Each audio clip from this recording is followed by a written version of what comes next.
estudante, seja muito bem-vindo, muito bem-vinda à nossa segunda unidade. Nessa unidade, nós vamos discutir a reforma do ensino médio. Foi um avanço ou foi um retrocesso? Então, nós temos como objetivos de aprendizagem que você conheça a Lei 13.415 de 2017, que alterou a Lei de Diretrizes e Bases da Educação Nacional e estabeleceu uma mudança na estrutura do ensino médio.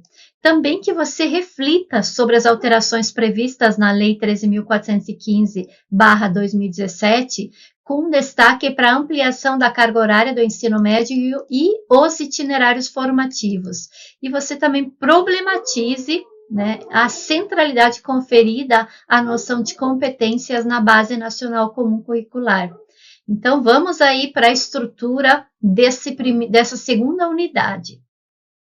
Então, aqui nós iniciamos a sequência de estudos. O primeiro texto é um texto que se intitula O que diz o MEC e o que pensam os especialistas. É um texto que foi organizado por mim, mas vocês vão ver a origem de onde foram retiradas essas informações. Então, na primeira parte, o MEC, né, eu retiro de uma página do MEC, lembrando que isso foi escrito, né, isso foi elaborado em 2017, porque a lei 13.415, que altera a Lei de Diretrizes e Bases da Educação Nacional e estabelece uma mudança na estrutura do ensino médio, ampliando o tempo mínimo dos estudantes na escola de 800 para 1.000 e define uma nova organização curricular, ou seja, contempla uma Base Nacional Comum Curricular, ela é de 2017. Então, vocês vão ver aí as explicações propostas pelo Ministério da Educação, justificando e fundamentando o porquê da reforma. E no segundo momento, vocês vão ler uma especialista que vai problematizar, vai refletir do quanto que essa reforma foi centralizadora, foi autoritária, não ouviu os docentes, não ouviu os estudantes, não ouviu os especialistas, os pesquisadores e pesquisadoras.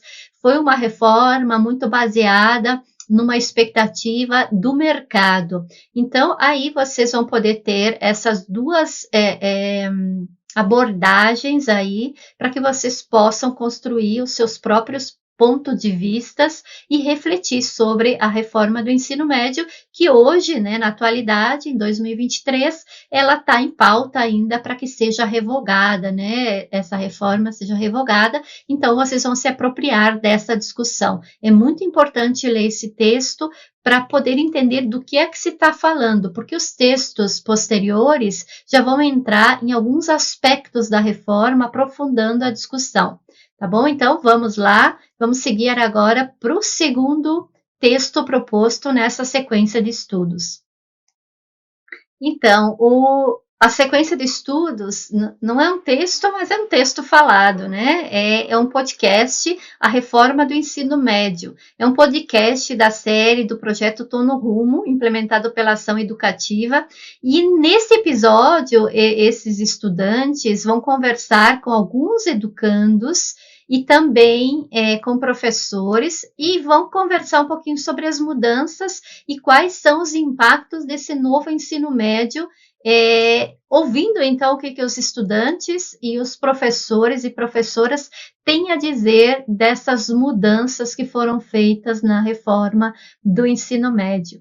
É muito interessante porque não traz somente o ponto de vista dos pesquisadores e pesquisadoras, ou dos professores e professoras, mas traz também a perspectiva ou as ideias, as percepções, melhor dito, dos estudantes e das estudantes.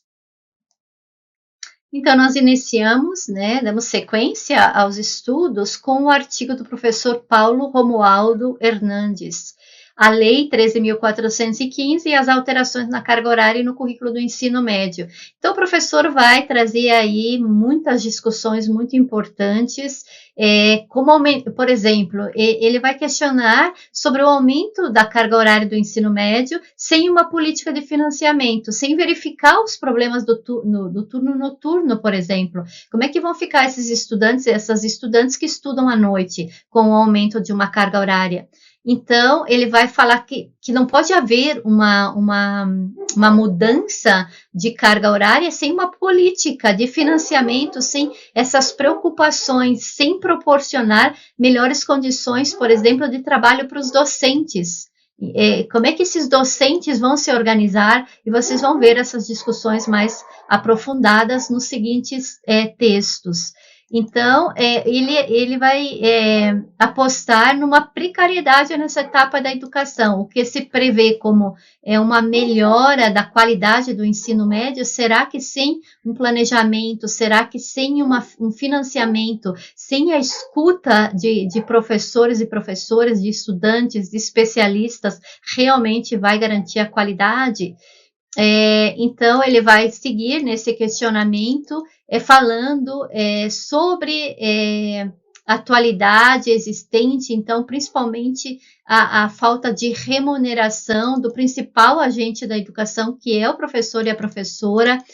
Como é que como é que vão ficar esses profissionais? Será que as escolas públicas vão dar conta de ofertar itinerários formativos? Como é que vai ficar essa questão do notório saber, que qualquer pessoa que tenha um notório saber vai poder tornar-se docente dos itinerários formativos? Então, ele vai trazer aí muitas discussões muito importantes que nós temos que refletir, porque para nós não cairmos no engodo, na ingenuidade de achar que uma reforma pela reforma vai garantir a qualidade da educação, vai garantir a qualidade do ensino médio que está proposto, que está previsto lá na lei de 2017.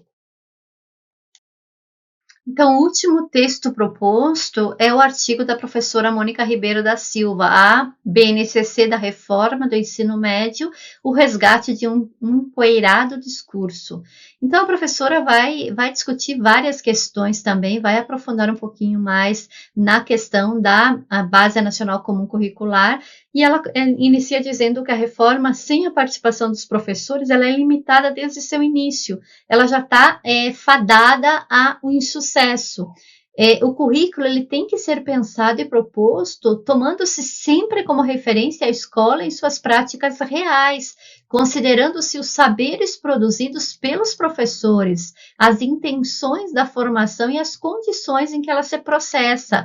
Então, a professora já problematiza a questão da própria reforma, que foi uma reforma autoritária, sem ouvir os maiores conhecedores da escola. E depois ela também faz uma discussão muito interessante sobre a centralidade do conceito de competência na Base Nacional Comum Curricular. Então, ela diz que nos textos que ela analisa, se associa a prescrição de competência e atribuição de sentido aos saberes escolares. Então, ela é tomada no sentido restrito e utilitarista, ou seja, a experiência limitar-se-ia à aplicabilidade prática do conhecimento adquirido ao exercitar o que é aprendido na escola em situações da vida cotidiana.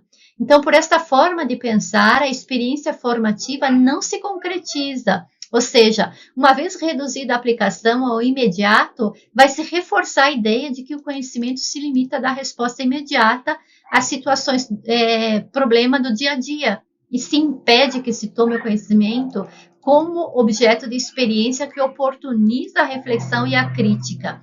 Ou seja, em outras palavras, essa centralidade da questão das competências é como se quisesse formar um indivíduo simplesmente olhando para o mercado de trabalho para que ele se adapte ao mercado de trabalho, um sujeito acrítico, ahistórico, que não pensa, que não reflita.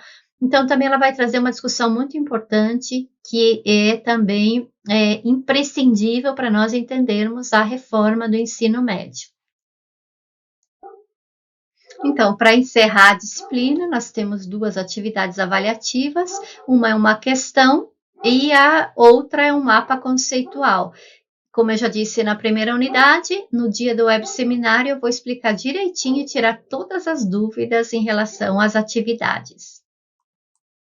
E nós concluímos então a segunda unidade e aqui temos as referências se você tiver interesse de procurá-las e aprofundar os seus conhecimentos. Então, até breve para a terceira unidade.